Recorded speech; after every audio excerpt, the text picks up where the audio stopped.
Taste the Daily. நேற்று இதெல்லாம் நினைக்கிறேன் ஒரு நிகழ்ச்சியில பங்கு பெற்று அவரெல்லாம் பேசுறாங்க. ஓஹோ அற்புதமான ஆட்சி, அற்புதமான ஆட்சி, நிறைய திட்டங்களை திரு ஸ்டாலின் கொண்டாந்துருக்காருன்னு. கூட்டணி கட்சி தலைவர்களே உஷாராக இருங்க, உங்களுக்கு சீட்டெல்லாம் குறைச்சு விடுவாங்க, அப்புறம் வேற எங்க போக முடியும், நீங்க எல்லாம் ஜாலரா அடிக்கிறாங்க. 4 ஆண்டு காலம் அந்த நாட்டிலே நடக்கின்ற அக்குறுமங்கள் அதையெல்லாம் தட்டி கேட்க கூட்டணி கட்சிக்கு வக்கில்ல. எவ்வளவு பிரச்சனை, விலைவாசி உயர்ந்து போச்சு, அதை தட்டி கேட்க முடியல. சட்ட ஒழுங்கு சீர்குலைஞ்சு போச்சு, அதை தட்டி கேட்க முடியல. அது மட்டும் இல்ல, அந்த கூட்டணி கட்சிக்கு அவர்கள் வேட்டு வைக்கிறார் திரு ஸ்டாலின். விழுப்புரத்தில் அங்க கம்யூனிஸ்ட் கட்சியுடைய மாநாடு, அனுமதி கொடுக்க மாட்டேங்கிறார். விடுதலை சிறுத்தை கட்சி திருச்சியில் ஒரு மாநாடு, அனுமதி கொடுக்க மறுக்கிறாங்க.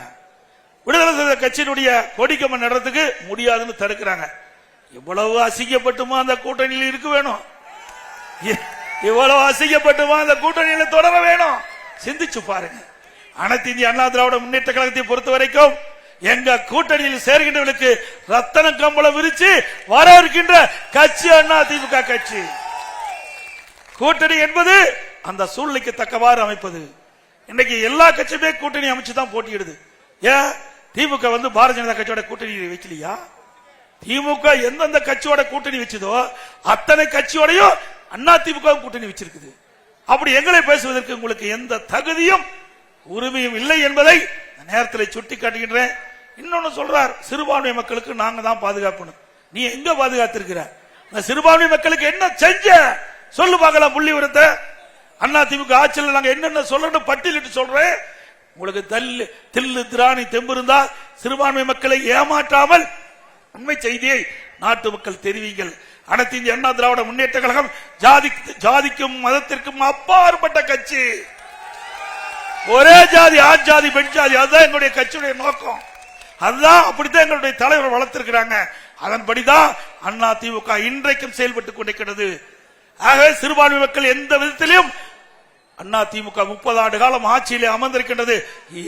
எந்த இடத்திலையும் அவர்கள் பாதிக்கல.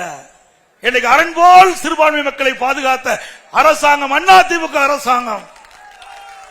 மறந்துவிடாத ஸ்டாலின் அவர்களே, மக்களை ஏமாற்றி வாக்களை பெறுவதற்காக நீங்க செய்கின்ற தந்திர மாடல் ஒருபோதும் பலிக்காது என்பதை இந்த நேரத்தில் தெரிவிக்கிறேன். ஏற்கனவே போட்ட மனு என்னாச்சு? மக்களுடைய குறைகளை சுட்டிக்காட்டி தானே மனு போட்டிருந்தாங்க. அப்படின்னா இதை ஏமாற்றுகின்ற நாடகம். சதுரங்க வேட்டையில ஒரு செய்தி வரும். அதாவது சதுரங்க வேட்டையில ஒருத்தர் பேசுவார், அந்த நடிகர் பேசுவார். ஒருவரை ஏமாற்ற வேண்டும்னா ஆசையை தூண்ட வேணுமா? ஒருவரை ஏமாற்ற வேணும்னா அப்படி உங்களுடைய ஆசையை தூண்டி இப்படிப்பட்ட இந்த நோட்டீஸ் அடிச்சு வீடு வீடா கொடுத்து அவர்கள் உங்களுடைய பிரச்சனை தீர்ப்பாராம். ஏற்கனவே போட்ட மனுவுக்கு இன்னும் விட கிடைக்கல. அப்புறம் எங்க நீங்க இதுக்கு தீர்வு காண போறீங்க? இன்னும் இருப்பது 8 மாசம். இருப்பது 8 மாசம். ஒருவருக்கு உடம்பு சரியில்லைன்னா ஹாஸ்பிட்டல் சீரியஸா இருந்தா வெண்டிலேட்டர் பொருத்துவாங்க. அப்படி வெண்டிலேட்டர் பொருத்தி இந்த ஆட்சி ஓடிட்டு இருக்குது. வெண்டிலேட்டர் எடுத்தா ஆட்சி போச்சு. 2026 சட்டமன்ற தேர்தலில் பொதுமக்கள் வெண்டிலேட்டரை எடுத்துருவாங்க. இந்த ஆட்சி முடிஞ்சு போச்சு கதை.